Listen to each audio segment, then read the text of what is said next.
Bien, hermanos, pues hemos estado hablando acerca de la serie de predicaciones basadas en la Confesión de Fe de Westminster. Sabemos que este documento es un legado histórico de teología histórica, de teólogos que han sido estudiosos de la palabra y con ayuda del Espíritu Santo hemos podido lograr entender el carácter de Dios, también la naturaleza del hombre y la manera en que Dios interactúa con nosotros, que son cosas principales que hallamos en la palabra. Así que este documento nos va a dar luz, nos va a ayudar a entender ciertas cosas que están en la palabra de Dios y que son importantes. El día de hoy, hermanos, vamos a hablar acerca de la teología del pacto o del pacto de Dios con el hombre. Esto, hermanos, es de cierta manera maravilloso porque déjenme decirles que dentro de las iglesias que pueden haber, fraternales, evangélicas, que nosotros adoptamos como hermanos en la fe, la iglesia presbiteriana de herencia reformada es la única que tiene un entendimiento más profundo de esta doctrina. Usted puede ir a cualquier otra iglesia evangélica y va a ser muy raro que llegue a escuchar algo de la doctrina del pacto. Si bien esa es una doctrina importantísima que nos va a ayudar a estudiar la palabra desde un ángulo muy peculiar, es una doctrina que lamentablemente en nuestros días no es tan enseñada como nos gustaría. Prácticamente, hermanos, en nuestra herencia de fe reformada, la doctrina del pacto es la columna vertebral. Y privilegiadamente nosotros como presbiterianos la tenemos. Sin embargo, tampoco en la iglesia presbiteriana muchas veces es muy estudiada. Estoy seguro que todos los que estamos aquí presentes, si bien todos los cristianos, hemos escuchado la palabra pacto. Hemos leído la Biblia, hemos visto la palabra pacto ahí. Sin embargo, no hemos escuchado como tal la doctrina del pacto, o no hemos entendido como tal qué es el pacto o en qué nos afecta este pacto. No tenemos un entendimiento muchas veces práctico de cómo este pacto me afecta a mí, o si yo estoy en una relación pactual con Dios, o qué tengo que hacer para este pacto, ¿no? Así que es lo que vamos a tratar de entender de una manera muy sencilla y sistemática el día de hoy. Como ya he mencionado, hermanos, la palabra pacto vamos a poder encontrarla a lo largo de toda la Biblia. Acabamos de leer un capítulo completo en donde la palabra pacto se menciona repetidas veces.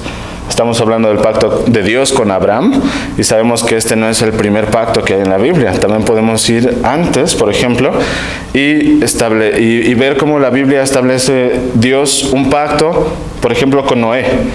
Y ahí vemos la señal del arco iris como señal del pacto de Dios con Noé.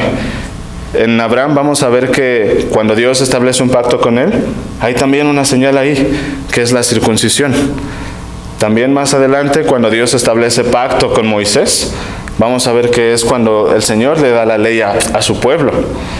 Y así, en adelante vamos a ver que el pacto es un tema repetido en la Biblia, suficiente, por supuesto, para ser considerado de una manera muy concentrada, ¿no?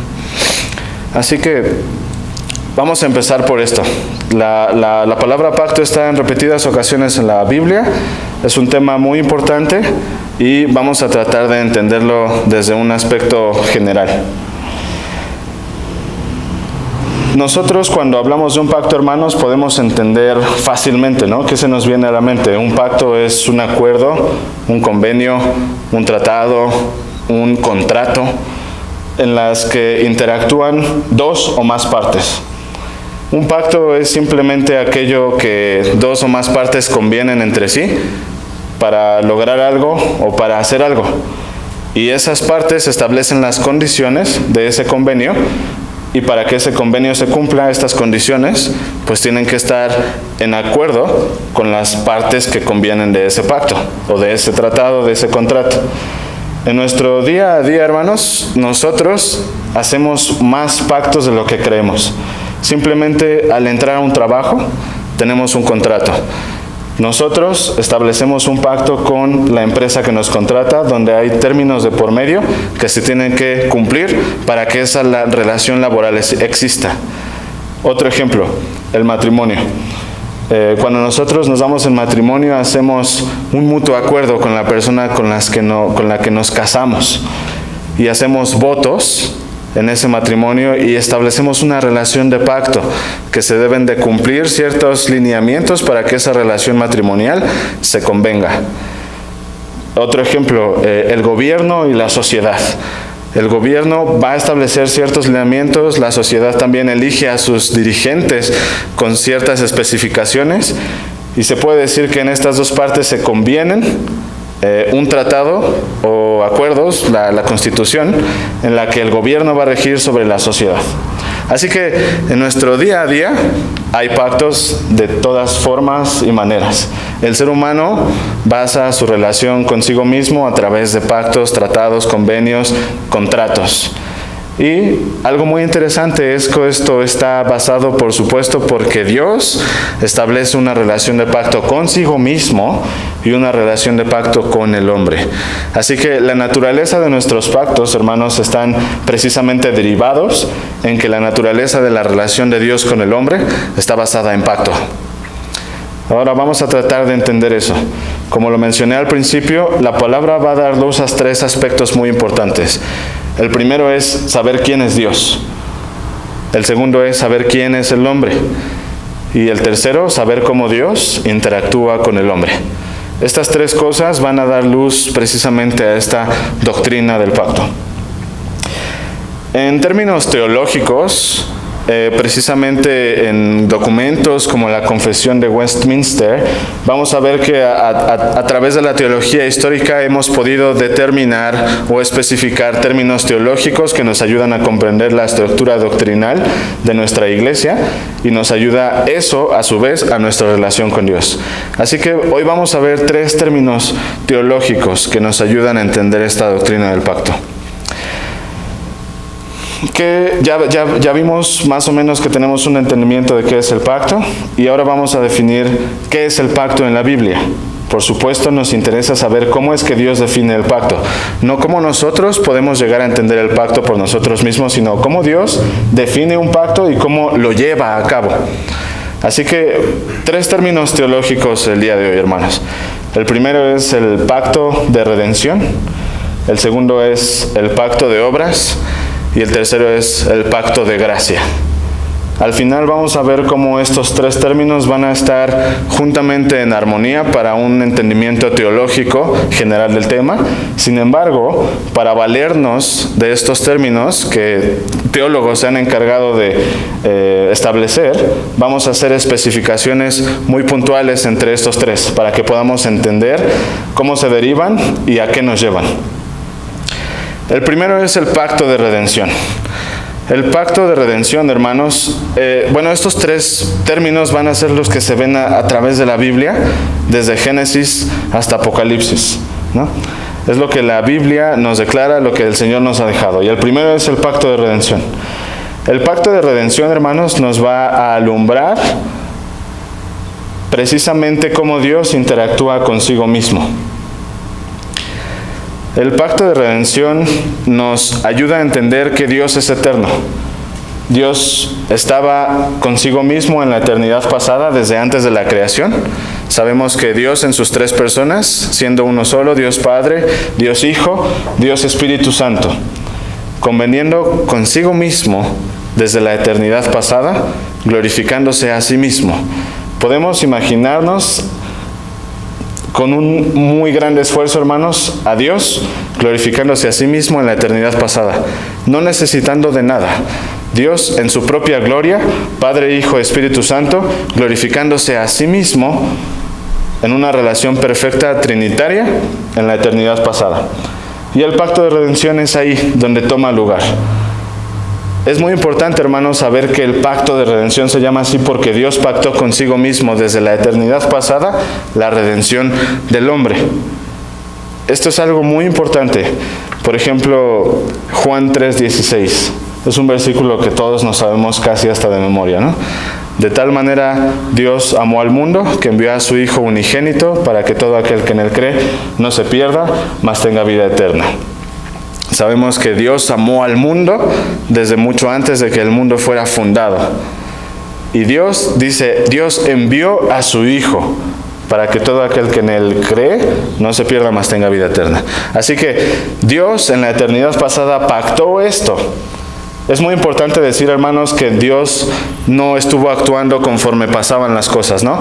Vamos a decir que Dios creó al hombre, de pronto el hombre se salió de control, pecó, y entonces dijo Dios, ¿ahora qué hago? Y entonces dijo, rápido, Jesús, ¿qué hacemos, no? Y entonces ahí hizo el pacto de redención y dijeron, vamos a salvarlo, ¿no? Esto no fue como ocurrió. No, por supuesto que no podemos creer que hubo un plan A que se salió de control y Dios se vio en la necesidad de hacer un plan B. Al contrario, el plan A de Dios fue establecido en la eternidad pasada y ese mismo plan A es el que hasta el día de hoy se ha cumplido al pie de la letra.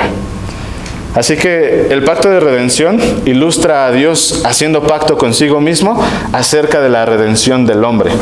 Esto, por supuesto, incluye que Dios sabía que el hombre iba a necesitar esa redención, desde luego. Pero es muy importante clarificar, hermanos, que Jesús y Dios, Padre, Hijo, Espíritu Santo, ellos pactaron que esto sucediera. Es decir, el sacrificio de Cristo no es un hecho contingente, que fue necesario en ese momento, sino que el sacrificio de Cristo es totalmente voluntario. No podemos entender la palabra como que Jesús actuó contingentemente, sino voluntariamente, en relación pactual con el Padre, y por eso Juan 10:16 dice, y Dios envió a su Hijo, porque fue enviado, y Jesús tomó ese papel voluntariamente. Ahora, tenemos que entender que las tres personas de la Trinidad van a tener roles diferentes o distintos en cuanto al proceso de la redención. Sí, vale la pena distinguir entre sus roles. Simplemente podemos ver al Padre en el proceso de la elección, en el acto, soberano de la elección. Podemos ver al Hijo en el hecho de la ejecución del plan de redención y podemos ver al Espíritu Santo obrando la aplicación de esa redención al hombre y obrando la santificación en el pueblo de Dios. Podemos ver a las tres personas de la Trinidad actuando con roles específicos en la redención del hombre, porque así fue como Dios lo pactó consigo mismo. Sin embargo, es muy importante clarificar que la Trinidad completa es la autora de la obra de redención. No podemos sacar a ni una sola persona en el proceso de la redención. Cada etapa de la redención del hombre ha sido una obra trinitaria. Y eso es algo muy importante que establece el pacto de la redención. Entonces, bien, el pacto de la redención es Dios pactando consigo mismo que iba a redimir al hombre. Vemos a Jesús entregándose voluntariamente para que este plan se lleve a cabo, al Padre planeándolo y al Espíritu Santo siendo aquel que lo va a llevar a cabo también y va a aplicarlo a los hombres en el proceso de santificación. Esto es lo que llamamos el pacto de redención. Ahora, con este pacto de redención, por supuesto, también vino en ese pacto que iba el Señor a crear el mundo, que iba a crear el hombre y que todo esto iba a suceder. Así que bien, después de que esto sucede, hermanos, Dios hace la creación, ¿no? La obra de la creación, por supuesto, también es una obra trinitaria. Así que cuando Dios crea al mundo, sabemos que Dios crea al hombre. Y podemos saber que la Trinidad completa participó de esto porque la palabra da testimonio de eso. Cuando dice, hagamos al hombre a nuestra imagen. Así que la Trinidad convinió consigo mismo hacer al hombre a su imagen y semejanza. Esto, por supuesto, tenía un propósito y un decreto eterno. Ahora, cuando el hombre es creado, hermanos, es interesante que lo primero que Dios hace es establecer una relación pactual entre Dios y el hombre. Cuando el hombre es creado, hermanos, lo primero que Dios hace es poner un pacto entre él y el hombre. Y ese pacto es la obediencia. Sabemos, hermanos, de Génesis, en las primeras relaciones de Dios con el hombre, sabemos que la relación de Dios con el hombre está basada principalmente en obediencia. El pacto fue sencillo. Puedes señorear toda la creación, le dijeron a Adán. Sin embargo, de este árbol que está aquí no habrás de comer, porque del día de que él comiereis, ciertamente moriréis. Así que el pacto era bastante sencillo. Los términos eran pocos. El hombre no tenía ciertamente muchas limitaciones. Podía señorear toda la creación. Era algo sencillo, no solamente abstenerse de un solo árbol. Así que mientras el hombre cumpliera el pacto, había promesas de bendición y vida eterna. Pero si el hombre violaba ese pacto, había promesas de maldición y muerte eterna. Los lineamientos están ahí y el pacto está ahí. Ahora, todos sabemos lo que sucedió. El pastor habló de esto el domingo pasado. Efectivamente, el hombre pecó y rompió y violó este pacto. Ahora, sabemos que cuando el pacto viola sus lineamientos, había especificaciones de lo que iba a suceder cuando este pacto fuera violado. Y esto es maldiciones y muerte eterna.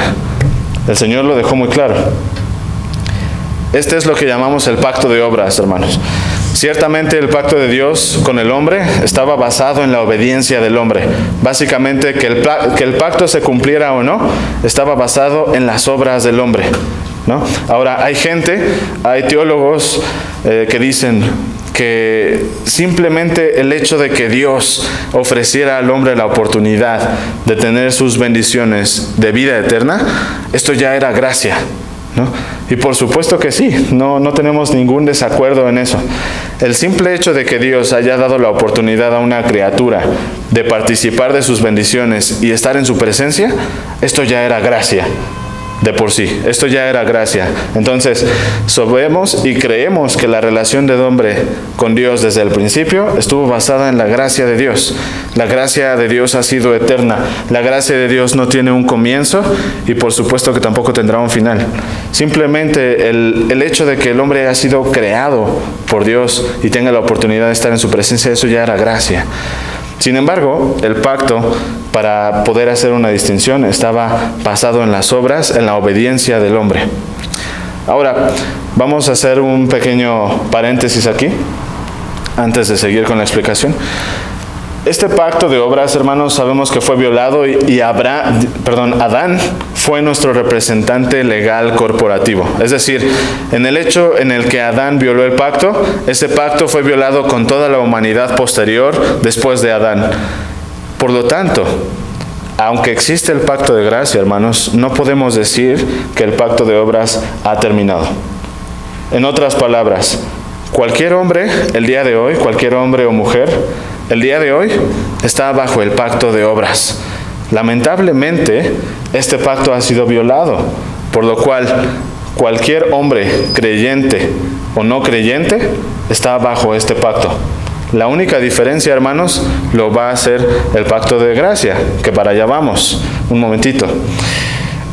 Ahora, cualquier hombre, hermanos, que se declare ateo, que no crea en Dios, que la religión para él es nada, lamentablemente, le guste o no, está bajo esta relación de pacto con Dios. El hombre pactó con Adán, el pacto fue violado y las maldiciones de ese pacto están para la posteridad. Así que cualquier hombre el día de hoy está en una relación pactual con Dios, aunque lamentablemente esa relación pactual no es en la parte en donde vienen las bendiciones y la vida eterna. La relación pactual del hombre actual con Dios es de pecado, por lo tanto es una relación de muerte y de maldición y de muerte eterna. Así que nadie puede escapar de esta relación de pacto, hermanos. Esté en la iglesia o no, crea en Dios o no, cualquier hombre está bajo esta relación pactual con Dios, lamentablemente una relación ya violada que promete muerte y no puede escapar de ninguna manera de esta relación pactual con Dios. Ahora, es muy importante aclarar esto. Aunque un hombre crea que nada que ver con la religión, no puede escapar de esto, ¿no? Tiene una relación pactual con Dios y esta relación lamentablemente violada. Y es ahí, hermanos, donde procedemos. Luego, como Dios había convenido desde la eternidad pasada, envía al Hijo. Es necesario saber que el Hijo vino a un mundo donde la humanidad ya estaba condenada. Es decir, la humanidad no se va a condenar hasta el juicio, hermanos. La humanidad fue condenada cuando el pacto fue violado. Entonces Cristo viene a una humanidad ya condenada. Y es necesario que así suceda. Ahora, cuando Dios establece esta relación de pacto, en vez de que Él cumpla el pacto de inmediato, porque déjenme decirle, hermanos, que en cuanto Adán pecó, lo que el pacto establecía era muerte. Entonces, lo que Dios debió haber hecho en ese momento fue fulminar al hombre en ese instante, ¿no? A partir de ahí terminaba el pacto, porque fue violado. Sin embargo, esto no es lo que hizo Dios, hermanos. Lo que hizo Dios fue ser condescendiente y en lugar de destruir al hombre, le vistió de su desnudez y le hizo una promesa de redención. Y es aquí donde viene lo maravilloso de la gracia del Señor. En lugar de destruir al hombre, porque ese era el término del pacto, lo vistió de su desnudez y le hace una promesa de redención. Y eso es lo que vamos a denominar el protoevangelio en Génesis 3:15. Sabemos, hermanos, que ahí viene la promesa de redención, que Dios iba a enviar un redentor que iba a poder cumplir con el pacto original de Dios. Y es ahí a donde vamos. Posteriormente, hermanos, sabemos que Dios no se aparta del hombre. Dios sigue en medio del hombre. Y la relación de Dios con el hombre va a seguir siendo de pacto. Sin embargo, Dios le va a dar diferentes matices a ese pacto ahora. Dios va a llamar a Noé para hacer un pacto con él. Dios va a llamar a Abraham para hacer un pacto con él. Es el pasaje que acabamos de leer. Dios promete descendencia a Abraham y hace una señal del pacto, la circuncisión. Y entonces dice Dios, ahora yo pondré pacto entre mí y ti, y entre toda tu descendencia, y yo seré tu Dios y el Dios de ellos. Y es ahí donde empezamos con la historia bíblica, hermanos. Sabemos que Dios estuvo en medio del pueblo de Israel. Hubieron señales de su pacto, la ley, los mandamientos, la gloria de Dios en medio de ellos, el arca, las promesas de Dios, las profecías, los rituales, los sacrificios. Dios no dejó de estar en relación con su pueblo por medio de señales que señalaban a este pacto de gracia. Dios hizo una promesa de un redentor, y a lo largo de su historia hasta que el Redentor vino, Dios no dejó de dar señales de que ese pacto se iba a cumplir, de que esa promesa se iba a cumplir. Ahora, nosotros sabemos, hermanos, que el pueblo tenía que creer en el Dios del pacto.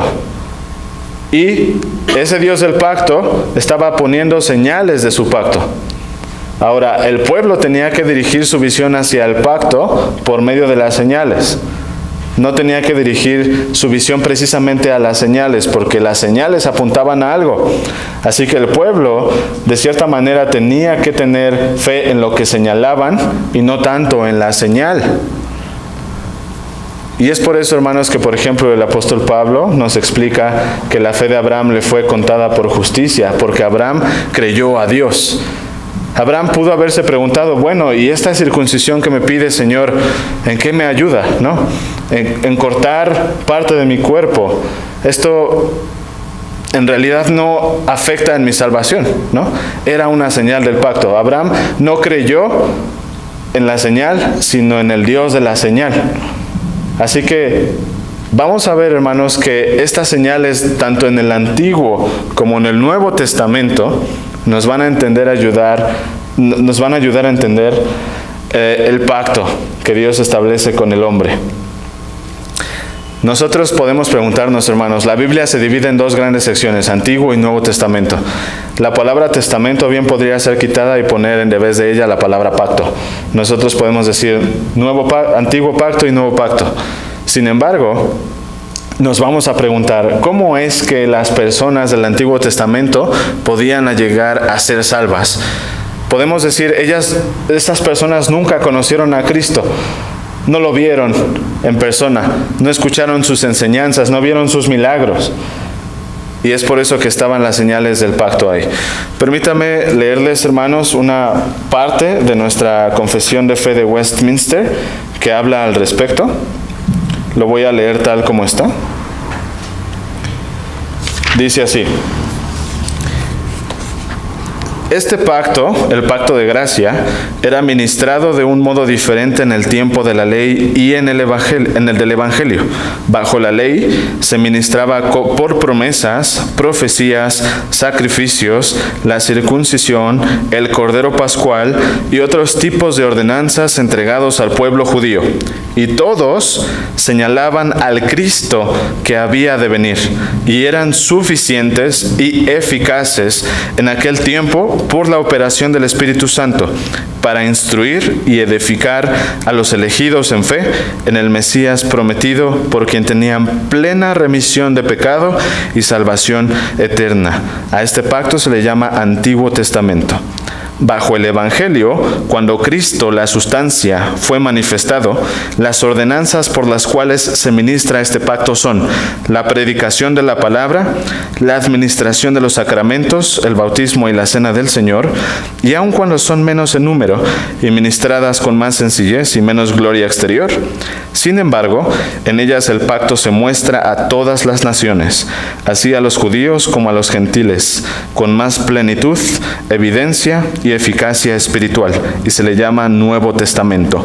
Con todo, no hay dos pactos de gracia diferentes en sustancia, sino uno, y el mismo, bajo diversas administraciones. Con esto, hermanos, podemos entender que la relación de pacto con el pueblo es una sola. No podemos decir que la relación de pacto era una antes de Cristo y otra después de Cristo. De cierta manera esa distinción está en la Biblia, solo como manera sistemática, pero la relación de pacto es una sola desde Génesis 3:15 hasta el día de hoy. El Señor prometió un Redentor y prometió la salvación por medio de ese Redentor. Ahora, las señales del pacto en el Antiguo Testamento, como lo acabo de leer, fueron las profecías, las promesas de Dios, la circuncisión, los sacrificios, pero todas estas cosas, hermanos, tenemos que entender que apuntaban a Cristo. Cuando nosotros estudiamos a Cristo en el Antiguo Testamento, vemos a Cristo en estas cosas, vemos a Cristo en el tabernáculo, vemos a Cristo en la peña donde Moisés saca agua, vemos a Cristo manifestado en el Antiguo Testamento. Así que cuando el pueblo aceptaba las señales de este pacto, entonces el creer en Dios les era contado por justicia, de manera que no hay otra forma para el hombre de ser salvo, sino más que la plena gracia de Dios, actuando exactamente de la misma manera, tanto en el Nuevo como en el Antiguo Testamento. No hay otra manera distinta en que los hombres puedan ser salvos, más que por la gracia de Dios, tanto en el Antiguo como en el Nuevo Testamento. El pueblo judío, al seguir las señales de este pacto, estas señales apuntaban a Cristo. Así que al pueblo, al creer las señales y al creer al Dios de las señales, lo que estaban haciendo es tener una fe, aunque indirecta, en Cristo, pero plena en la promesa de Dios de un Redentor. Por lo tanto, esta misma fe que le fue contada a Abraham por justicia es la misma fe que nosotros tenemos el día de hoy. La única diferencia, hermanos, es que nosotros, conforme a la revelación bíblica, tenemos ahora un entendimiento más amplio de las señales del pacto. Fíjense bien, nosotros tampoco hemos visto a Cristo en persona, tampoco escuchamos sus enseñanzas en viva voz, tampoco vimos sus milagros. Sin embargo, el Señor tanto puso señales del pacto en el Antiguo Testamento como puso señales del pacto en el Nuevo Testamento. Y esas señales del pacto, hermanos, acabamos de hacerlo el día de hoy en la mañana con la Santa Cena. La Santa Cena es una señal de que estamos en pacto de Dios, con Dios. Esto es, hermanos, que cuando nosotros ponemos nuestra fe en el mediador y seguimos las señales del pacto, estamos en una relación pactual con Dios que nos redime. Ahora vamos a entender cómo es que esto puede ser. Cuando Cristo vino voluntariamente y se ofreció Él en sacrificio para redimir a la humanidad, hermanos, tenemos que entender que Él vino para una humanidad ya condenada. Todos estaban condenados. Ahora, Él tuvo que venir a hacer algo muy puntual para que la redención del hombre pudiera efectuarse. Cuando nosotros hablamos del pacto de gracia, es esto, que Jesús vino, se sacrificó en lugar de los hombres, y a los elegidos el Espíritu Santo aplica la fe salvadora, que es la que nos redime y nos hace estar en relación pactual con Dios en un nuevo pacto. Dice el Señor, el nuevo pacto en mi sangre, ¿no?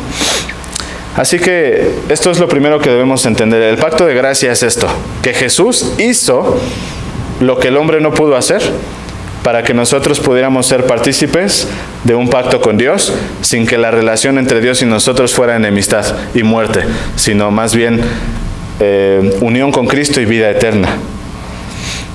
Ahora, ¿cómo es que Cristo logró esto? Lo que voy a decir a continuación quizás puede causar cierta controversia, ¿no? Pero lo que podemos afirmar, hermanos, con toda seguridad, como algo bíblico, es que no hay otra manera de que el hombre pueda ser salvo más que por obras. Y esto, hermanos, déjenme explicarlo. Tenemos que saber, hermanos, que el pacto de gracia no es otra cosa más que Cristo sometiéndose a sí mismo al pacto de obras que Dios estableció con Adán. Es necesario que ese pacto se cumpla, hermanos. Dios no puede retractarse de su palabra. Dios dijo, cumple con mi ley y entonces la bendición del pacto será vida eterna. Pero Dios dijo, falla y la consecuencia será muerte eterna. Ahora, este pacto, hermanos, no solamente puede ser dejado por ahí y entonces que ahora el Señor vea cómo le haga, pero que nos rescate. Esto no puede pasar solamente así como dejarse en el olvido. El pacto de gracia, hermanos, no es otra cosa más que Cristo sometiéndose al pacto original de obras. Es decir, en otras palabras, lo que Cristo hizo, hermanos, fue cumplir el pacto que Adán no pudo hacer.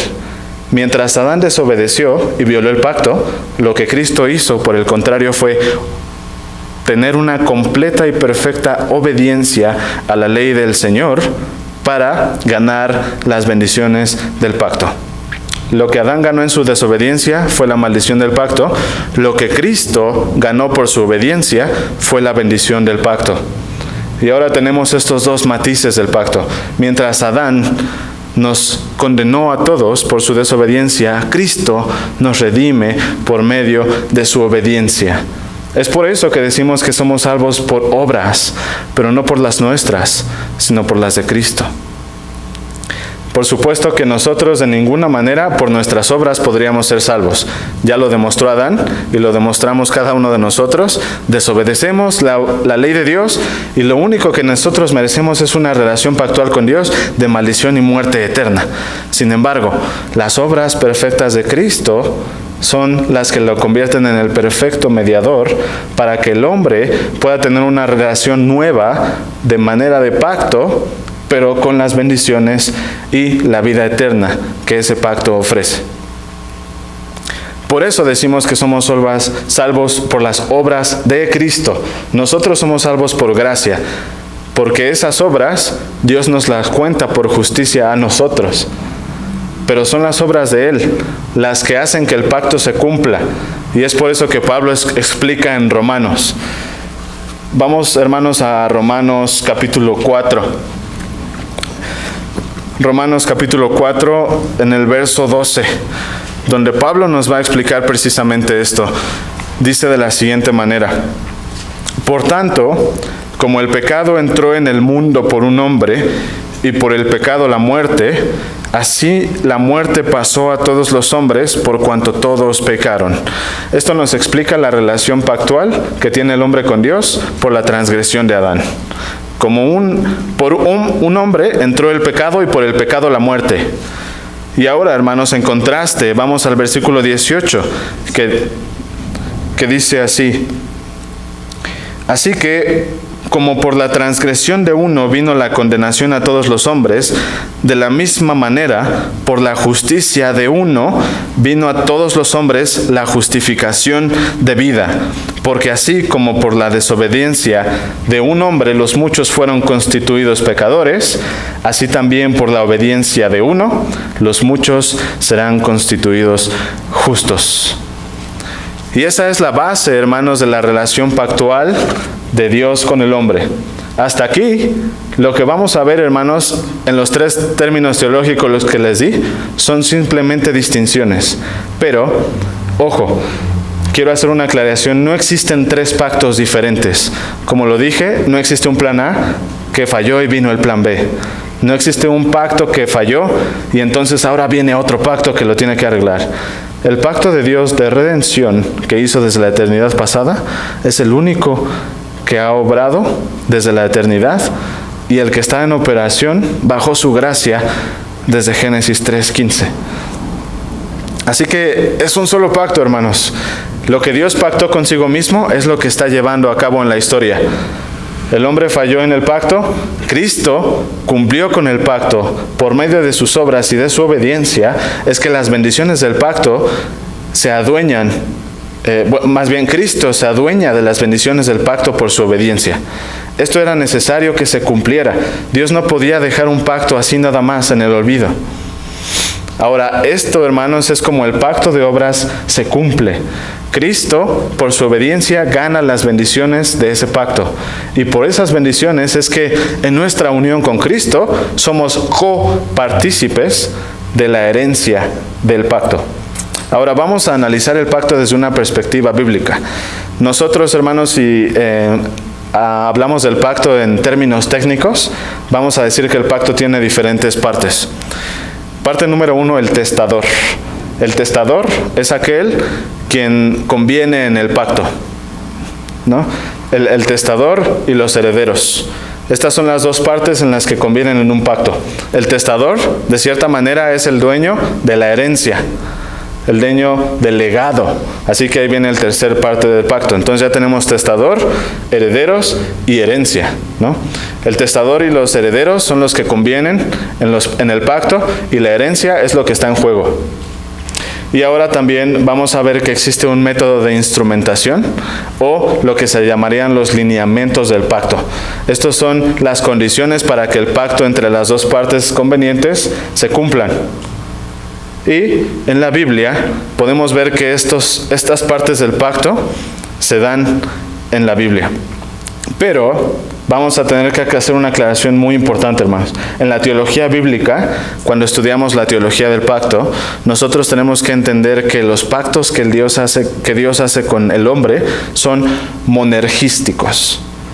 Y el mono viene de uno, ¿no? Entonces, cuando hablamos de un pacto monergístico, estamos hablando de que Dios, uno, establece el pacto. Es decir, siempre que vemos un pacto en la Biblia, nunca vamos a ver que el hombre sea el que tiene la iniciativa de iniciar el pacto. Siempre vamos a ver que Dios es el que toma la iniciativa de hacer el pacto. Y lo más curioso, hermanos, es que no solamente Él tiene la iniciativa de hacer el pacto, sino que es aquel el que lo cumple. Cada vez que Dios hace un pacto con el hombre no tiene cómo cumplirlo. Cada vez que Dios hizo un pacto con el hombre falló. Ahora, el pacto es monergístico porque Dios lo establece, pero asimismo Dios lo cumple. Dios hace que ese pacto se cumpla. Ahora, nosotros, hermanos, tenemos un entendimiento muy común de una herencia, ¿no? ¿Qué es lo que pasa cuando el poseedor de la herencia muere? Esa herencia pasa a ser de los herederos. Y esto es lo que se cumple también en la Biblia. Cristo es el heredero de todas las cosas, como dice Efesios. Cristo es aquel no solamente que es el heredero por naturaleza, sino aquel que ganó la herencia por su obediencia. Cristo ha ganado las bendiciones del pacto, son suyas completamente. Pero en la Biblia vamos a ver también que ahí está la muerte del testador. Aquel que posee la herencia muere para que esa herencia pueda ser también partícipe de los coherederos, o sea, nosotros. Cuando Dios establece este pacto monergístico, Dios lo planea desde la eternidad pasada, Dios lo efectúa enviando a su Hijo a cumplirlo, y asimismo el testador muere para que la herencia pueda ser también llevada a los coherederos, que son los elegidos de Dios, que por la gracia operativa del Espíritu Santo se adhieren a este pacto con las bendiciones que Cristo ganó para nosotros. De esta manera, hermanos, es que el hombre sigue bajo el mismo pacto. Hay que hacer la distinción entre pacto de obras y pacto de gracia. Distinción, mas nunca separación. No podemos hacer una separación. El hombre sigue bajo del mismo pacto. La única diferencia, hermanos, es que ahora nuestra relación pactual ha cambiado por la obediencia perfecta de Cristo. Sin embargo, para todos aquellos que quedan fuera de la gracia aplicativa del Espíritu Santo, su relación pactual con Dios sigue siendo de enemistad y muerte eterna. De tal manera, hermanos, que podemos tener este entendimiento del pacto a todo lo largo de las Escrituras. No hay parte de las Escrituras donde no veamos el pacto de Dios. El pacto de Dios es como la clave de interpretación bíblica, es como su columna vertebral, es como el formato bíblico, es el pacto. Por eso hablamos de Nuevo y Antiguo Testamento, porque la estructura vertebral de la Biblia es el pacto de Dios con el hombre. Y gracias a Dios que nosotros, hermanos, podemos ser parte del pacto y coparticipar de las bendiciones con Cristo, porque Él las ganó para nosotros. No hay otra manera, hermanos, de que nosotros pudiéramos tener una relación pactual con Dios correcta, si no es porque Cristo se hizo hombre, y siendo hombre, obedeció, y en su obediencia cumplió el pacto de obras. No pudo haber habido otra manera de que el hombre pudiera haber sido redimido para con Dios, si no es que Dios llevaba a cabo este plan de redención, y lo llevaba a cabo Él mismo, porque si Dios hubiera dejado el pacto a la dependencia del hombre, nuestra situación seguiría igual, hermanos. Seguiríamos fallando hasta la muerte eterna. Así que, hermanos, la misma manera en que el hombre ha sido salvado desde el Antiguo Testamento es la misma manera en la que el Señor nos salva el día de hoy, y lo seguirá haciendo hasta que Cristo venga por segunda vez. La obediencia perfecta de Cristo es lo único que nos hace copartícipes del pacto de obras en una relación correcta con Dios. Y podemos tener la herencia de lo que Cristo ganó para nosotros por la eternidad. Vamos a orar más. Señor, te damos muchas gracias porque este entendimiento de esta doctrina, hermanos, es maravillosa, y tú nos dejas ver, Señor, cómo tú buscas la relación con nosotros. Si fuera de nosotros, Señor, la iniciativa jamás estaría ahí. Estaríamos completamente perdidos. Mas tú, Señor, has obrado por tu propia iniciativa desde la redención pasada, desde la eternidad pasada, la redención del hombre. Te damos gracias, Señor. No podemos terminar de agradecerte por esta realidad que obras en nuestras vidas. Y lo que tú nos ayudas a entender, Señor, también es de gran bendición para que nosotros podamos vivir de una manera adecuada en relación contigo. Gracias, Señor. Bendícenos y permítenos tener un entendimiento más profundo de esta realidad para gozarnos y que tú te glorifiques en nosotros, Señor. En el nombre de Jesús oramos. Amén.